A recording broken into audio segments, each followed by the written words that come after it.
So welcome to the Scottish Get Together 2020. It's a delight to have the event in some form.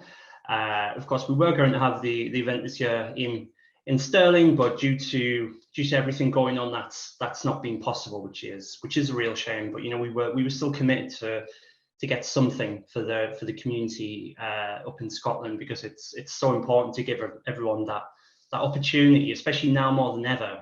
It's always important for people to come together in the TSC community, but especially now with shielding, self-isolation, social distancing, and everything else that everyone's had to put up with over the past year or so.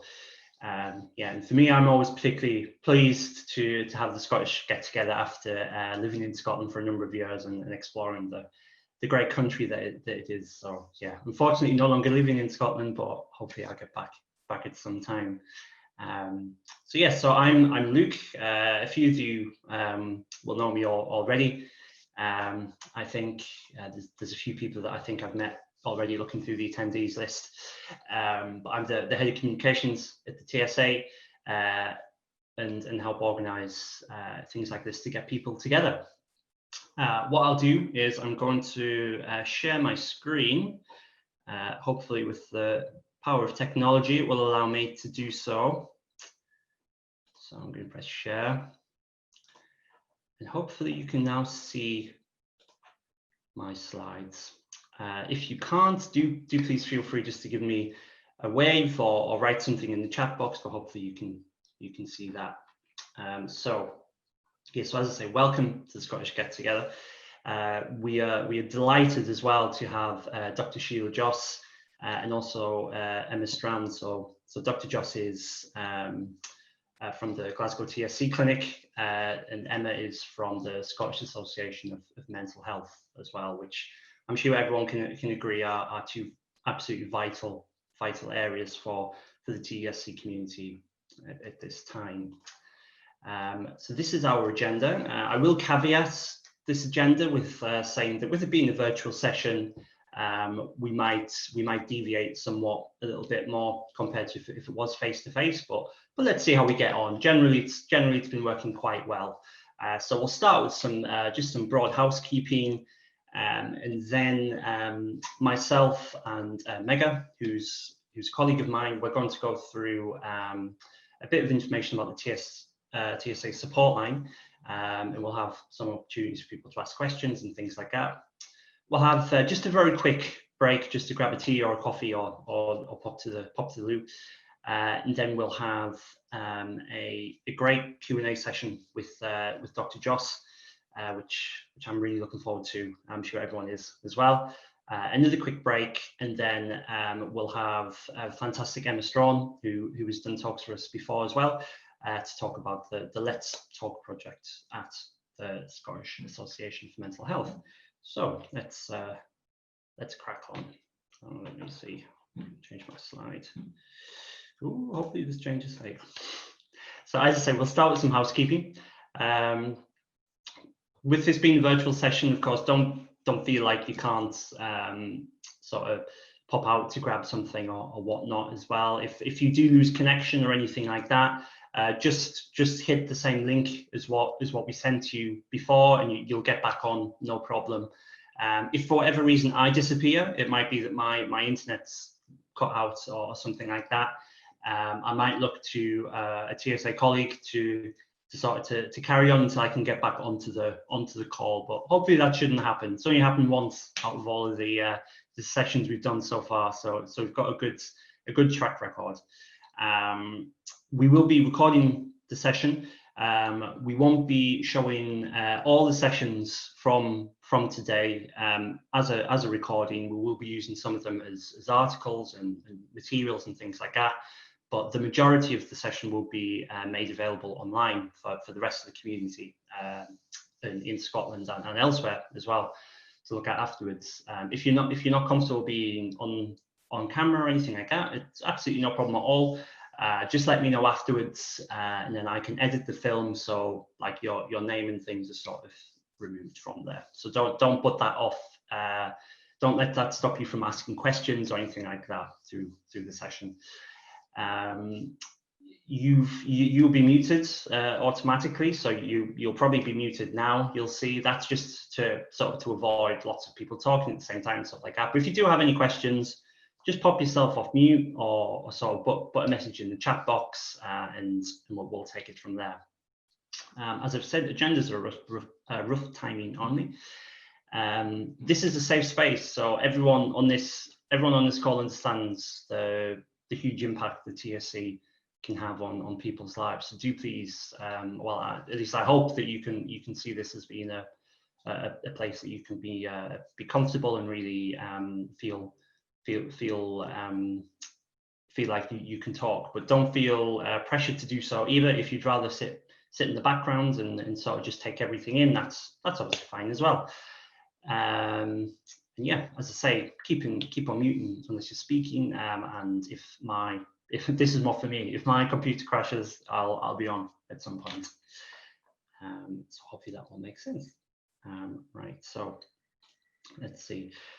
So we're going to get cracking straight away. I'll get straight into it because I know that many people on the call will be probably more keen to hear from Dr. Joss and also Emma. So we'll get through this and give you some great information first of all, because obviously this is still important too.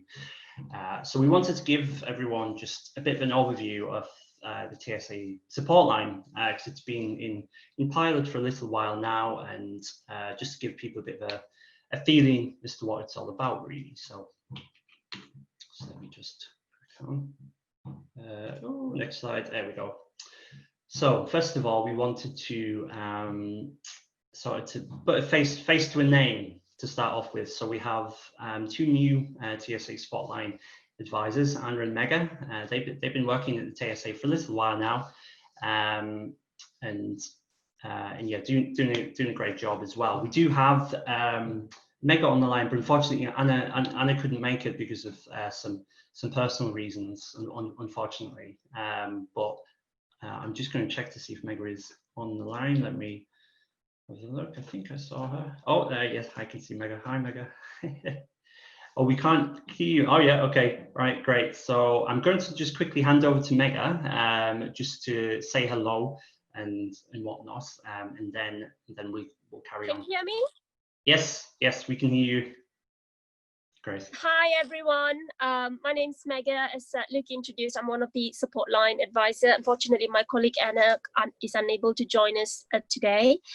So as Luke said, our support line was very recently launched, but has picked up really well over the last few months, particularly during the lockdown period, particularly.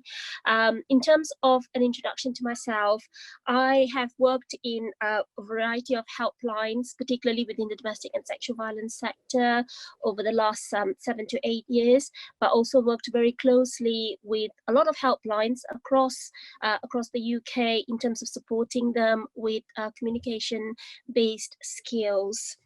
So that was kind of my introduction into the health sector as far as helplines go. On a personal level, what kind of really brought me to TSA was my personal experience in terms of I have a son who's got a rare medical condition, and as a parent, I initially struggled to come to terms with the diagnosis, but also felt very lost and overwhelmed with the information that was coming my way.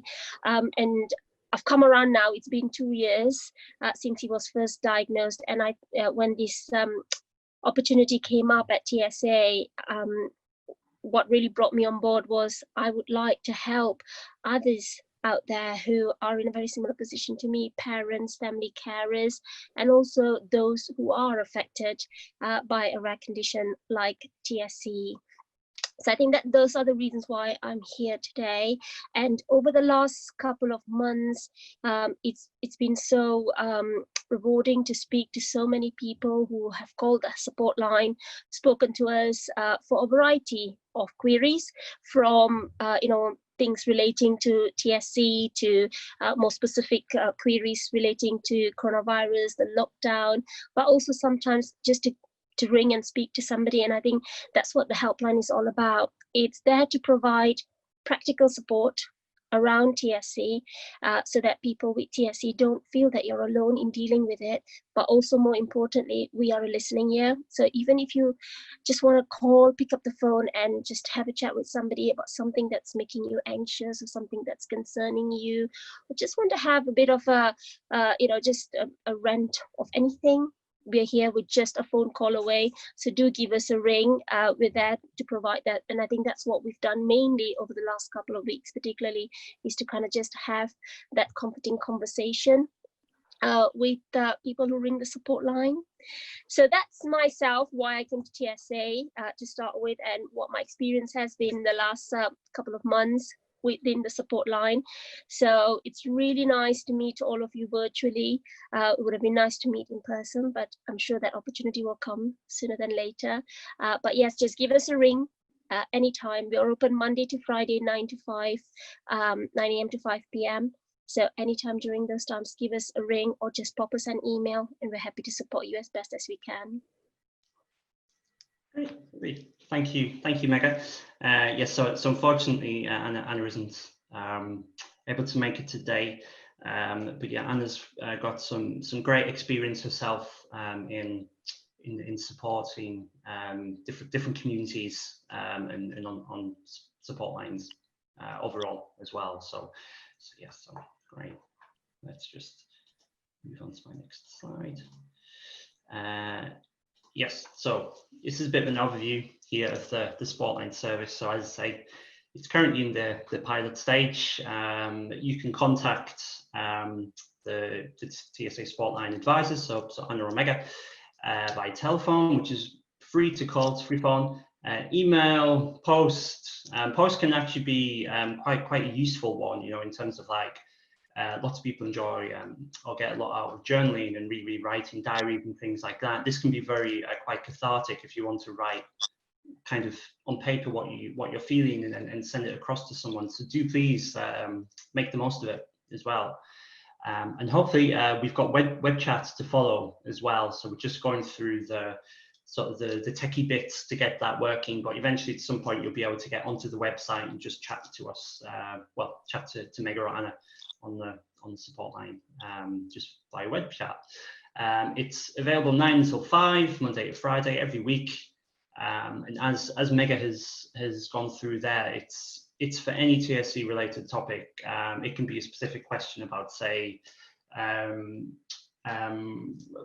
wearing face coverings as a result of COVID-19, and maybe it's not possible for someone who to wear one who is affected by TSC because of a underlying issue, or maybe it's just for a chat. Maybe you're feeling just a little bit frustrated or isolated, or you just want a listening ear for anything TSC related. It's all available on the service.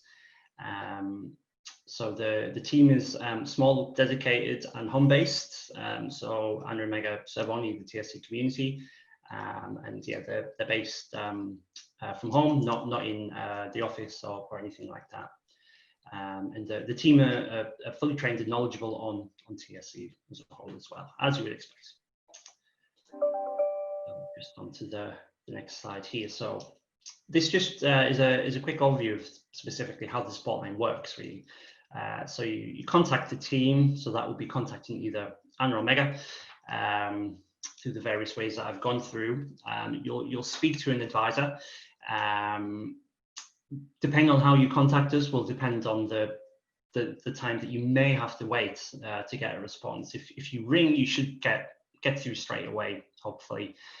If you email, it should be a maximum of 3 working days, and if you post, between 3 to 7 days of receiving the letter.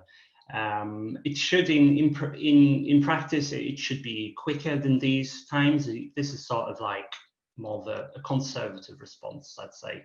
But obviously with COVID-19 and things like that, it may take slightly longer, but that should be sort of your worst case. And it's not just a case of you contact us, we give you the information back, we learn. So anonymously, of course, there's no personal information included, but we learn and improve. So if we are getting lots of questions about a certain issue, we will look and think, okay, how can we proactively give the community that information without them having to go through the support line? Is there any way we can help?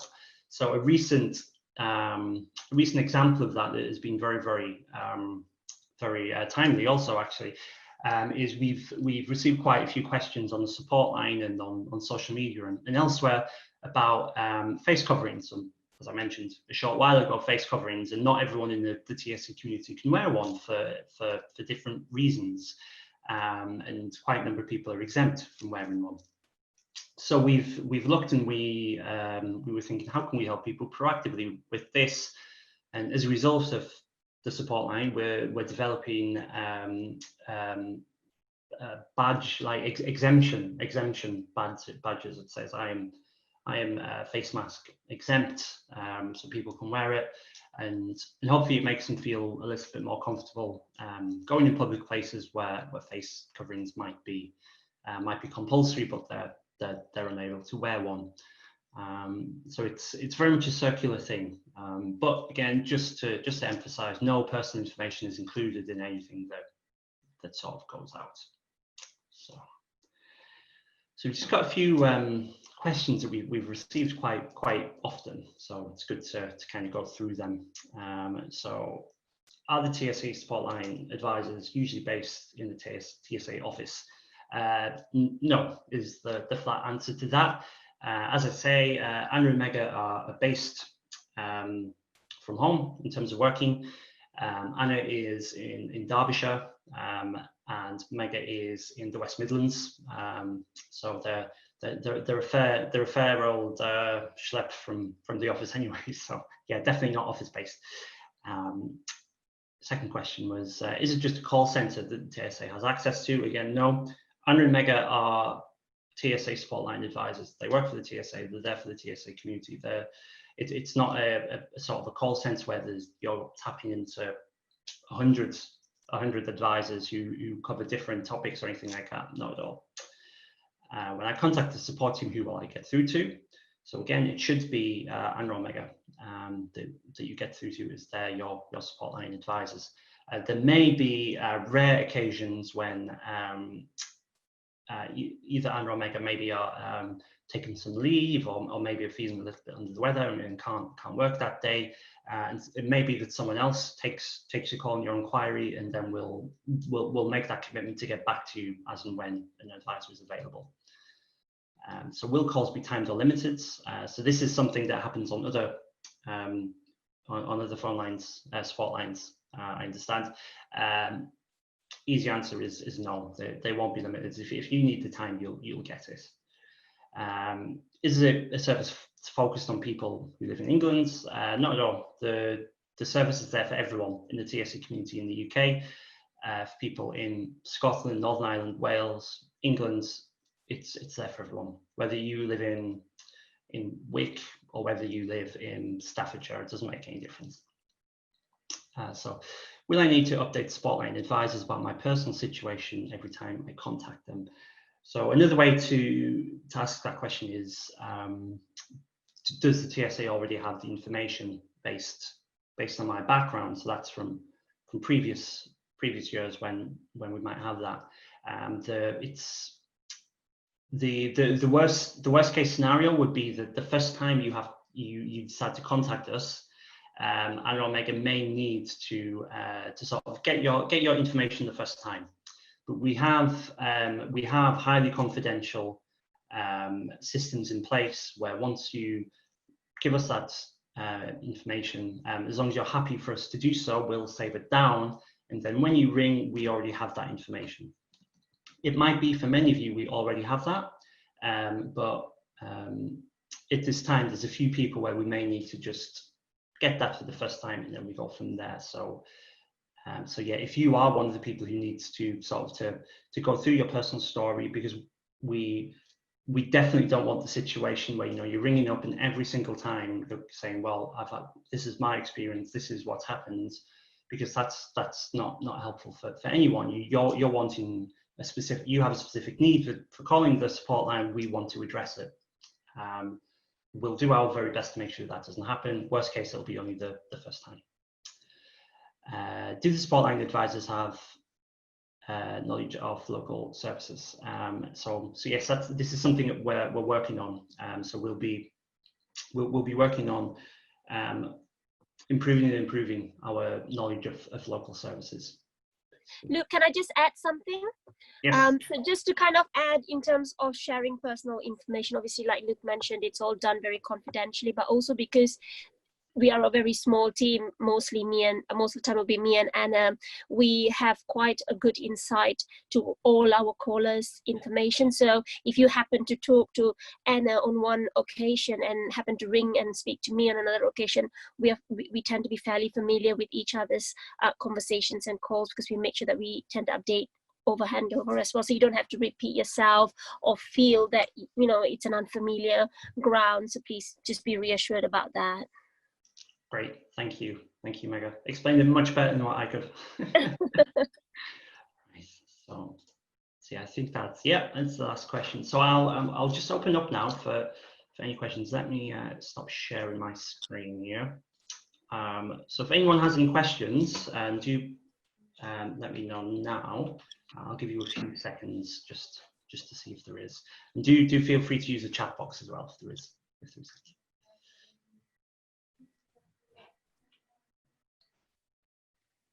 No questions. Okay, that's fine, no problem at all. If you do ever have any questions, do please just let us know. And what I'll do is at the end of today, I'll share the contact details and whatnot as well for the support line, just in case you need it. So what time have we got? Oh, we've got through that a little bit quickly actually, compared to what I was anticipating, which is not too bad a thing. So what I suggest, actually, because we've already been going for 25 minutes or so, is we just crack on and go straight into question and answers with Dr. Joss, so people aren't waiting. So yeah, but I'll just say that it's a great opportunity to do. Please make the most of it. We have some questions already for Dr. Joss as well, which we'll be going through as well. So without further ado, I will pop myself on mute so people can hear from Dr. Joss.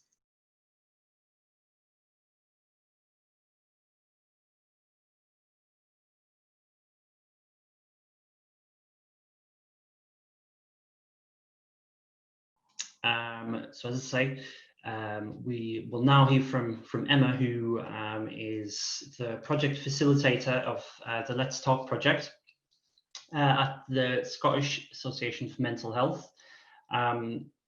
The Scottish Association for Mental Health does some really fantastic things. In particular, the Let's Talk project. We followed a lot of what the organisation does as a whole for the last year or two, and yeah, they are a fantastic resource for everyone. But I will let Emma tell you all about it rather than myself. So I'll pop myself on mute, and hopefully we can hear Emma. Let's see. Can you hear me okay? Thumbs up. Fantastic. Well, thank you so much for having me along again. I was at your meeting at the Queen Elizabeth last year, so thank you so much for having me back. And I hope some of what I talk about today can be of use to you all. So I, as Luke said, run the Let's Talk project. SAMH itself, the Scottish Association for Mental Health, has been going for many, many years, actually about 97 or thereabouts. We were set up in 1923, so as you can imagine, we've been going for a very, very long time, even longer than the NHS, who obviously have been doing some really fantastic work and are just being at the forefront of everything that's been going on just recently. But the project that I'm specifically involved in is called Let's Talk. Let's Talk was set up around just over 2 years ago. It's funded by the National Lottery and will be for another year. And it's a pilot project looking to speak to people, particularly adults across Glasgow and Lanarkshire, Whether that in the long term ends up being the whole of the country, or whether the project gets funding more long term, we're not sure at the moment. But the idea is that we're speaking to adults across Glasgow and Lanarkshire to talk to them about some of the mental health problems, mental health issues that they might be experienced, to kind of raise up more awareness around the whole topic. A lot of people don't realise that maybe 1 in 4 people in any given year might be subject to poor mental health, and with everything that's going on at the moment, obviously that could rise, and probably will do as well. And we all have mental health, like we all have physical health. It's just that, as I say, 1 in 4 of us is likely to have a kind of mental health condition in any given year. So it's really important that we get these kind of conversations out there. The project is also looking to try and tackle some of the stigma and discrimination that people feel. I'm sure many of your members have felt this coming from the TSC kind of side of things, but also having a mental health condition, quite often being diagnosed in any condition, physical, mental, can be quite isolating and quite lonely. And it's all very uncertain, and unless you know of a community or an individual that you can go and speak to, it can be quite a lot of information to take in and understand. So and stigma and discrimination is probably one of the bigger barriers that stops people from getting help as well. So we want to try and tackle that, so that we make it as normal as talking about our aches and pains, because we moan about our backaches and things like that, and quite right too. They can give us some grief at times, but we're really comfortable about talking about our physical problems sometimes, and not as comfortable talking about mental health. We used to talk about cancer maybe 10, 20 years ago as the big C, and it was whispered, they had cancer. But now we talk about cancer quite openly and freely, and I'm not, dismissing it as an illness. 1 in 2 of us might end up with cancer, but the fact is, more people talk about it earlier on, which encourages people to go and seek help much earlier, and therefore the prognosis for the recovery is much better. And it's just the same with mental health. The sooner you get help with your mental health problems, the easier it is to start that road to recovery. And I'm not saying that that's easy, but it is possible, trust me. I am somebody with lived experience of poor mental health. I'm not an imposter. And I found that there's lots of different ways that you can look after yourself. So I'm going to talk about that a little bit later on as well. And last but not least, one of the big parts of the project is signposting to other support services. They might be related specifically to mental health, but also a lot of the time we use a social prescribing model called the 5 ways to wellbeing. Social prescribing is not taking away from medication and clinical models, far from it, but complementing these things. So the 5 ways to wellbeing was developed by the New Economics Foundation. So the idea is that by being active, connecting with people, taking notice, learning and giving, these 5 aspects can be really helpful to somebody's recovery. And it's not just about recovery, it's also about self-care, because like any physical condition, like asthma, diabetes, all these things have to be managed, and mental health is no different. You have to make sure that you keep yourself in a good place. And all too often when you're feeling quite negative or you're feeling quite low, these are the things that maybe drop off the slide, the slide away, and that you kind of don't keep on engaging with and making sure that you look after yourself.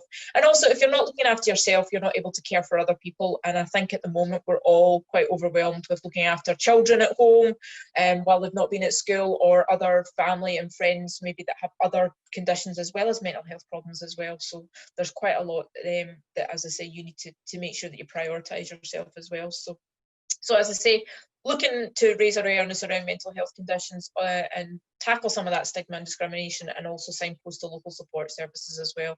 And that can be in a whole range of different things, from finance to parenting to maybe employment to education, welfare issues, domestic abuse. There's a whole host of different things that we kind of signpost to. I'm going to talk just very briefly about my own recovery journey. As I say, I touched on the 5 ways to wellbeing model. I didn't realise this existed. So when I became ill, first thing I did was go and contact my GP, and I was really lucky. I had a really understanding, very sympathetic GP that I was able to speak to. It wasn't just a case of there's your prescription, on you go, thank God. But she did give me time to kind of come to terms with everything that had happened to me, and started to suggest some other things that might keep me well. So in Glasgow, that's where I live now, we have the Live Active programme, which is the gym referral scheme that the GPs can sign you up for free for 4 weeks. I know just now that that's probably on hold, but hopefully things will change soon and we can get back out there. So I joined that, and being in a gym is not for me. You will never see me on a treadmill, never, ever, ever. But I do love swimming, so I'm really missing my swimming at the moment. And I went from not being able to swim very much to actually doing about 50 lengths at a time, and doing that maybe 2-3 times a week when I'm able to. On top of being active, I was able to foster for the Dogs Trust, and I now have adopted, because I'm the worst foster mum ever, I've adopted a little 18-year-old Westie Cross called Harley, and thank God, because he came just before lockdown. I didn't know that lockdown was, you know, on the horizon, but he came along, and he's been a really good excuse to get out of the house regardless of the weather. So I was out in the downpours this morning, but it's now sunshine, so hopefully we'll get a walk later in the sunshine. And it's just a really good reason to be out there. Companionship, getting me out into the parks around about Glasgow as well. Get some fresh air in my lungs, change the scene, meeting other people, other dog walkers and things like that as well. In terms of connecting with people, I joined a peer support group called Timeout Scotland. So that's something that I do completely out with SAMH. I now help run the group, but that was a great way to meet other people, to find out what they'd experienced, to share hints and tips, and just to feel like you weren't on your own as well, which is sometimes the biggest, I think, barrier. You think you're on your own, and it's just definitely not the case. It was also somewhere that I could talk about what I'd been through without anybody judging me or criticising me, which was really good, and just a place where there's lots of empathy, which I think goes a long way when you're in recovery as well. In terms of taking notice and learning, I'm going to group these two together in my recovery. So for me, I didn't know much about anxiety and depression. I come from a completely different background, but because of my illness and some of the experience that I've had, I now use that in the role for SAMH. I started learning about anxiety and depression. I started doing a lot of journaling, keeping mood diaries. I used creative writing as a way to talk about what I'd been through. There was a programme called Right to Recovery, which sadly is no longer funded, I believe, but there's lots of other projects that are out there that you can kind of get in touch with as well. And I also started to volunteer, so the volunteering also gave me a chance to learn a few things as well. I was volunteering as a volunteer with the health improvement team for the NHS, and found that a lot of the work that I was doing was signposting people to local support services, the main ones being mental health, financial problems and addictions. These were the sort of 3 main ones, but you know, welfare, rights, money problems, education, lots of other things that were going on there as well. So as I say, my recovery journey is still ongoing. It will always be there, bubbling away in the background, but I now have a toolkit of things that I can use to help keep myself well. I was going to talk about kind of my experience of lockdown, just to kind of give some sort of background, and because I think that's kind of quite important. It kind of adds a bit of value to some of the things that I've been talking about. But I know that lockdown has had lots of different impacts on lots of different people in lots of different ways. So we've got things like grief, loss, bereavement, we've got loneliness and isolation, we've got the lack of support, because anybody that has any kind of medical condition, whether it be physical or mental, probably hasn't been able to engage with services like they used to, especially face-to-face. I know lots of organisations are doing some amazing things on Zoom and other platforms like that, which is great, but nothing beats being face-to-face with somebody with a cup of tea, let's face it. A lot of problems around finance, money, benefits. My post itself was furloughed for a little while, but I've been very lucky and kept my job and kept my income and everything like that, but I know not everybody's in the same boat. I have a dog to look after, which is hard enough, but my heart goes out to anybody that's had children and they've been trying to balance their physical condition with working, with children, with homeschooling. You know, that in itself is you know, really, really tough going for some people as well. A lot of people maybe were going to be progressing to maybe high school, on to university, college, apprenticeships. Again, this is all maybe up in the air for people at the moment. There's lots of information out there. Quite often, I think I feel quite overwhelmed with the amount of information, and quite often the negative information as well. So again, I've taken a bit of a stance on social media, for example, and muted quite a lot of words and you know, some of the negative stories, and found lots of positive news channels to listen to and look at as well. There's been an increase in domestic abuse, sadly. Lots more different forms of gambling have kind of cropped up as well. We've got things like compassion fatigue, vicarious trauma, which is people burning out because they're looking after other people and not necessarily putting themselves first. So again, just reiterating that idea that you have to say no to people. Sometimes it's about you know, trying not to feel guilty and just giving yourself some time to make sure that you look after your needs as well. Some toxic positivity, which is a term I'd never heard about before, but all these people that are doing fantastic things with their time on Facebook and social media, which is great, I'm not knocking them, but sometimes that has quite a negative impact on other people who maybe have just managed to get out of the bed for the day, and that's been a challenge in itself. So when you're not able to go and bake soda bread and learn a new language or learn an instrument, you know, you feel like it's kind of like keeping up with the Joneses. And please, just my advice in that would be, just don't compare yourself to anybody else, because we're all so unique with our own, you know, levels of resilience and coping strategies and triggers, and you have no idea what's going on with somebody behind the scenes. So please, please, please, you know, they might portray this fantastic life online, but it might not be that in reality as well. So just kind of bear that in mind as well. So, but as I said, I was going to talk about loneliness and isolation.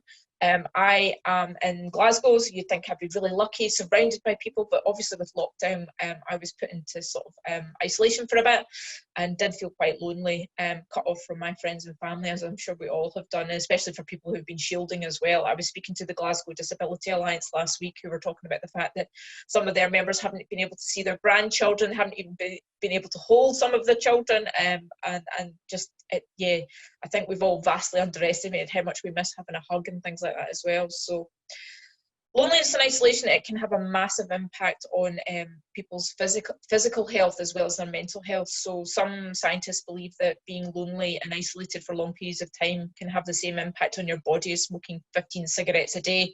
And I think we'll probably all agree that even if we do smoke, we know that, you know, it is bad for us.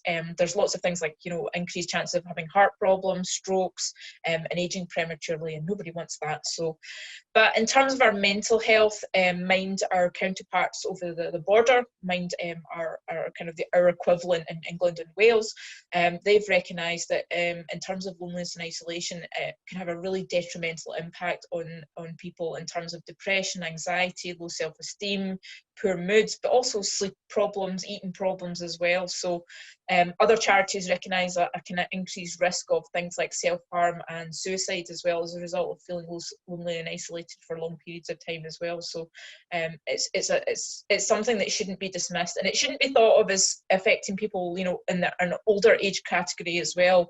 Quite often older people are far more resilient because they have far more life experience and things that they can build on and learn from. Younger people, I think, are often shamed into feeling like they're lonely and isolated because of things like social media. We're all supposed to have loads of likes, friends, tweets, retweets and whatever else, and quite often that's not the case. You know, really a lot of people in the kind of younger age bracket, their friends are actually few and far between, especially those that they meet face to face. So also those people who are like yourselves, maybe have physical constraints as well, you know, have been shielding, you're going to have been impacted even greater. And those in particular from a kind of poorer background as well, where maybe things like transport problems, money, and things like that also kind of put up a barrier for people being able to get out and about as well. So again, it can affect anyone. Like mental health problems, it can affect anyone regardless of your age, your background, your race, what you do for a job. It doesn't matter. It can kind of hit anybody at any stage of life as well. So I think it's important to really recognise that as well. And in a study that was done recently, 21.3% of Scottish people said, Scottish adults felt that they were lonely almost all or most of the time. So that's, you know, as I say, I'm somebody that's certainly felt like that, living in Glasgow, so surrounded by millions of people, well, not quite millions, but you know, what should be a huge population, and still felt like the loneliest person on the planet at times. So again, you know, it's not to be dismissed. So, but there's lots of things that we can do for ourselves to help keep ourselves well, not just in terms of loneliness and isolation. As I say, all the different impacts I talked about a little bit before. Using the 5 ways to well-being, we might have to be a little bit more innovative in the way that we do things, just especially at the moment, not being able to get out and about like we normally would. But I'll start with connecting, as I say, because it probably relates most pertinently to loneliness and isolation. So connecting is really important with your mental health and improving it. It's really good at helping to build rapport, trust, and allowing people to kind of share their stories and their experiences, so that you can be with friends, with family, with neighbours, with colleagues. It's a valued human need, closeness, and although maybe we like our own space every now and again, ultimately we are meant to be part of a pack, in whatever pack that form that takes. So connecting is a really good way of kind of helping to reduce isolation and loneliness. It helps to buffer against some of the physical ill health that we might feel, as well as the mental ill health too. And it can take lots of different forms. Obviously just now we're kind of shielding or isolating or being in lockdown, so it's not been as easy, but I'd never heard about Zoom, and I'm sure we all are more than comfortable with knowing about Zoom and other platforms that are available too. But it's also about picking up the phone. I know it might sound a little bit old-fashioned, but never belittle a phone call, especially if it's out of the blue. It's always nice to hear from a friend or a family member, catch up on the gossip and find out what other people have been up to as well. But it might be a letter. I found an app that helps to convert some of your photos into postcards. And I know snail mail's maybe thought of as something from the past, but it's so nice to get something other than a bill through the post. It might be a text message, it might be a GIF, a meme, anything that helps you let somebody else know that you're thinking of them. As I say, it's a really important thing to keep in context as well. So might be things like switching off technology as well. So it might not be connecting via the internet. It could be face to face over the garden wall, going for a walk, having a chat with somebody. It could be volunteering. It could be, there's lots of different ways. As I say, we just have to think about being a little bit more outside of the box when we do our kind of connecting as well. Being active, I know for some people that might be a little bit hard, but there's lots of ways that you can still be active, both physically and mentally. Whether it's walking, running, gardening, cycling, playing with your kids, taking the dog out, cleaning. I know maybe that seems a bit of a bizarre one, but if you're able to get your duster out and do it a bit more vigorously than maybe you normally would, before long you'll have actually burnt off a few calories. And not only is that really good to your physical well-being, but it's also really good to your mental well-being as well. It helps to reduce things like stress, depression, anxiety, cognitive decline, and it also builds up your mood, your self-esteem. It helps with self-control. Your alertness and energy levels will increase, and it also helps you to meet a challenge as well. In terms of taking notice, it could be about your own self, how you're feeling, your mood, but it also might be about the weather and the seasons outside, or maybe you're somebody that loves stargazing as well. So a lot of people might keep a mood journal or a mood diary, these kind of things, but it could be, taking notice of things, taking photographs, drawing, painting. The arts has been immensely important for a lot of people's well-being, I think, during lockdown.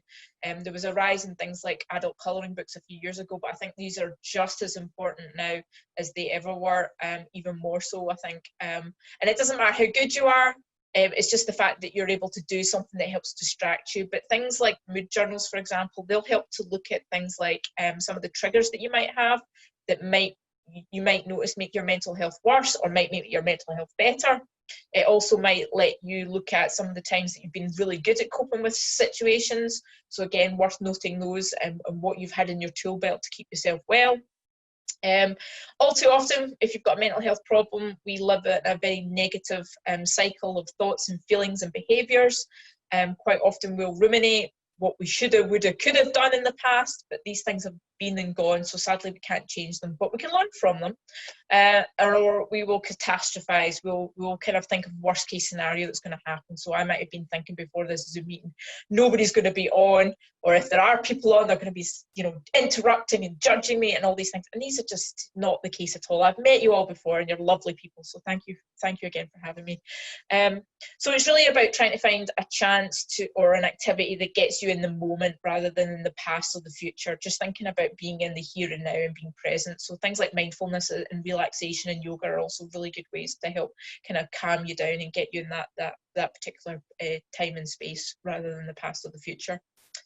Giving, again, as I mentioned before, is one of the huge parts of the 5 ways to wellbeing. It could be volunteering, that would be a fantastic way, but it could also just be paying somebody a compliment, doing somebody a favour, a nice gesture. All these different things help build your self-esteem and make you feel part of something as well. And you know, it's really nice to give back as well. So if you're able to do that, fantastic. And then last but not least, it's about learning as well. So if you're able to do an open university course, fantastic. But it might just be learning a new hobby, a new skill, an instrument, DIY. You know, if you're learning how to put another picture up or something in your house, that's another way to challenge yourself, to set yourself up with some sort of target. Make sure it's achievable though, because all these things, these challenges help to basically increase your feelings of hopefulness, confidence. They boost your connections, enhances your activity, your social interactions, and builds on resilience as well. It might be things like puzzles and games though. It might not be, you know, it could be something quite small, but again, you get into a puzzle, it can actually take you off into a different world, and next thing you know, and hours have passed by and you've managed to get out of your head for a little while, which is really good. Reading is probably one of the best things that you can do for your mental health. It's a fairly inexpensive way of looking after yourself, and the libraries hopefully will be opening up if they haven't already in places, so it's a great chance to get down there. And just remember that libraries now are more like community hubs, so they're a great place to find out lots of other activities and organisations, and lots of libraries will also have healthy reading sections as well. So again, there'll be lots of hints and tips on physical as well as mental wellness ideas as well. So could be visiting museums and galleries. In Glasgow, we're really lucky. A lot of our museums and galleries are free to enter. So, so once they're open up fully, I would encourage you to try and go along, see what else you can learn about your local area, a bit of history as well. So yeah, there's lots and lots of different things out there. I've put my email address in the chat box for you all. So if there's any questions or queries you have both now or further on down the line, you're more than welcome to get in touch. And I will also send on to look if people are interested. Lots of the signposting that I use. I am based in Glasgow and Lanarkshire, but I have lots of national organisations as well, which cover the whole of Scotland, and not just related to mental health, but also, as I mentioned before, things like finances.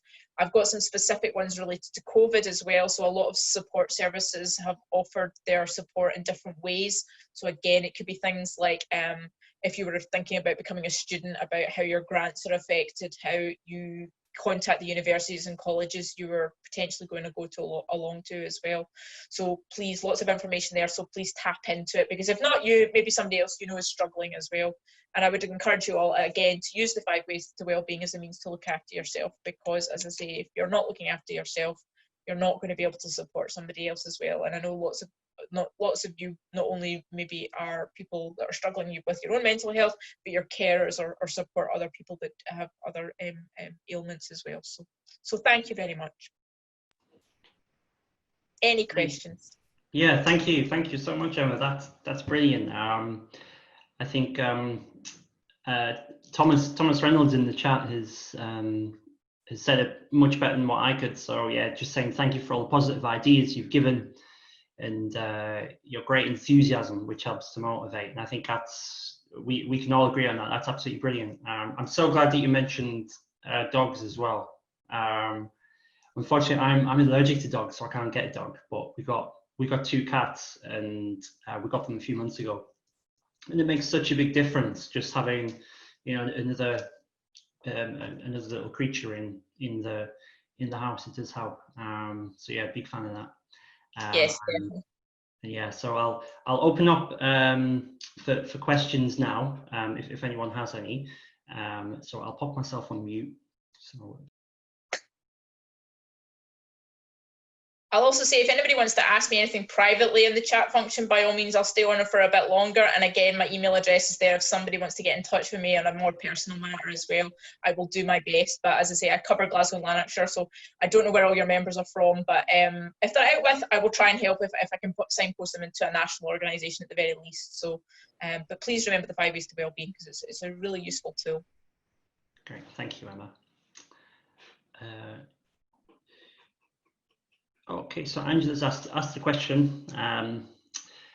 So Angela's asking, does SAMH help with children too? So her two sons have TSC. So we do have a children and young people's team, but they tend to work in schools. So if you have a specific question or query related to your sons, by all means get in touch, and I will try and forward your query on to somebody that maybe is more experienced, because the work I do is predominantly with adults in Glasgow and Lanarkshire. So by all means, drop me an email, Lo, and I will see if I can help you out if there's a specific issue or ailment. There's lots of stuff on our website, though, I should have said. SAMH has an amazing website with lots of different things that you can download, and a lot of this stuff is transferable. You might have to rejig the language slightly if you're talking about mental health with children, but we do have some resources there as well, about positive conversations and how to have kind of conversations around mental health with children and young people. But as I say, we do have a team as well that do some work, and depending where you are in Glasgow, there are some smaller projects. So for example, we have our Connect project that operates in the northeast of Glasgow with a lot of the children that are attending primary and secondary schools around Springburn area. So again, I can put you in touch with them if that was an area you happen to be in. So great, lovely. Thank you, Emma. We've got another question from Ruth. So Ruth says, how does someone access Timeout Scotland, and is it open to all? So Ruth's looking for places to refer those to who are in need. No problem. So I'll have to swap a cap. So I'm not, Timeout Scotland is something I do completely out west of SAMH, so it's completely unrelated, but it is somewhere that I signpost to. So Timeout Scotland operates for anybody in the west of Scotland. But to be honest, if you are struggling, we will happily have you along. We normally do our meetings face-to-face at the Albany Centre, which is in the kind of Woodlands area of Glasgow. It's the building that GCVS have. Obviously, on a Wednesday night, we're not able to be there at the moment with lockdown. So you can access our, if you Google Timeout Scotland, you'll probably come up with either our website or our Facebook page, and all the details are on that. We have like frequently asked questions that will give you an idea of how we're running it virtually. But again, we're using Zoom. This is why I like Zoom. And well, Luke put me at ease when he said you were using this format for your meeting today. So we tend to meet in a bigger group online, and then we'll split off into smaller groups. There'll be somebody in the group that will facilitate, just to keep the conversation going. You can speak if you want, you don't have to. And it's really just a peer support group. I shouldn't say just a peer support group. It's a peer support group. So people, everybody there has had or does have experience of, lived experience of poor mental health. There's people there with anxiety, depression, bipolar. We've got people there with agoraphobia. You name it, there's a whole, and a lot of the time people don't just have one or two diagnoses. They might have quite complex diagnoses of maybe 4 or 5. So I would encourage you to go and have a look at our website or our Facebook page. And I have lots of other places that I can signpost to, because there's lots of other organisations. There's also, for anybody who has a male in their life that is struggling, there's an organisation called Mind the Men in Glasgow who are running their meetings online. But there's also things like Andy's Man Club, which is another organisation that helps men that are struggling with mental health. There's lots out there, so again, please get in touch if you're looking for more help around peer support groups as well. But Timeout Scotland is open for anybody over the age of 16 to 18 and above, and again, just a peer support group for anybody that's struggling. Great, thank you, Emma. Yeah, that sounds excellent. I'm so glad to hear you talking about promoting mental health, or healthy mental health, I suppose you could say, for men as well, which is so important. Yeah. But yeah, thank you so much. I was wondering, how do you work with in terms of referrals for sort of specific things, so say like cognitive behavioural therapy, CBT, and things like that? Is that something that SAMH helps with as well? We don't have counselling and the things like that, but there are some amazing organisations out there that do. So Lifelink is somebody that I would refer people to, because not only have I used them myself in my recovery journey, but they're an amazing charity. They've been going for 20 odd years. They offer lots of things around CBT, around different courses around mental health topics. So things like stress, emotional literacy. They do relaxation based on mindfulness. Again, they're on Facebook, they have their own website as well. So if you're from Glasgow or have a Glasgow postcode, I would urge you to contact them. But again, you can drop me an email and I will try and find something if it's not in that area, if I know of anything as well. So again, there's lots of different ways you can access help and support. The NHS, I think, as well has some online CBT courses, for example. So again, it's worth, I can send links out for those. There's loads of podcasts online. Again, if you're interested in learning about mental health podcasts, relaxation podcasts, mindfulness podcasts, again, I can send that out to people as well if they want to drop me an email or contact yourself, Luke, if that's all right with you.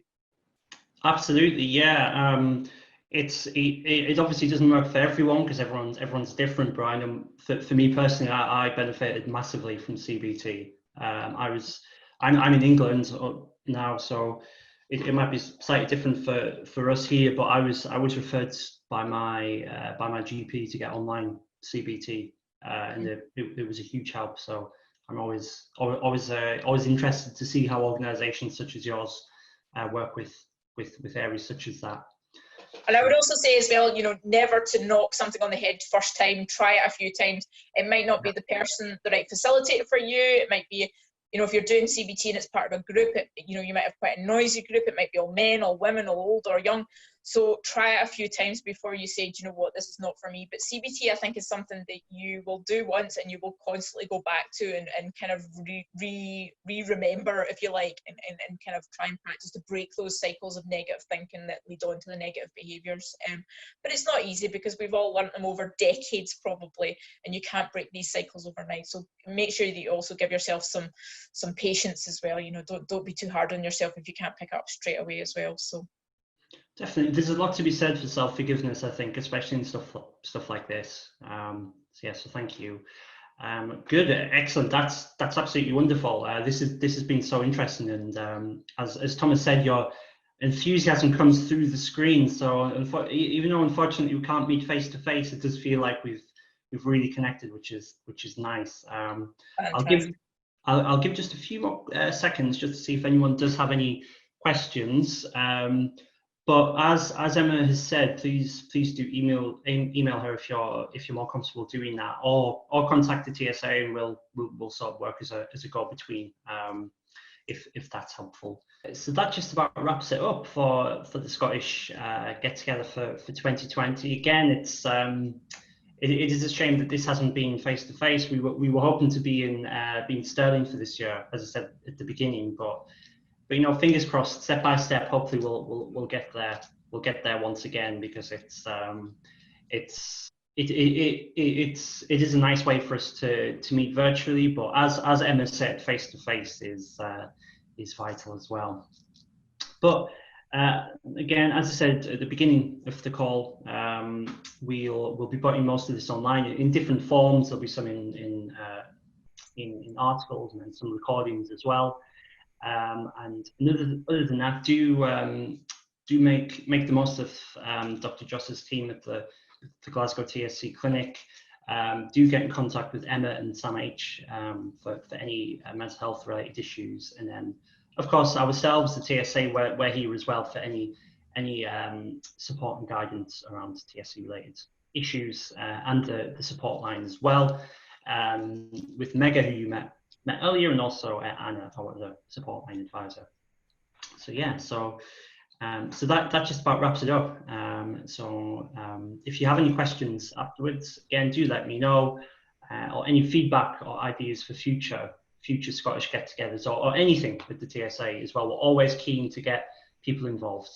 So yeah, so I'll give everyone a big wave and just say thank you very much. So goodbye, everyone. Bye bye.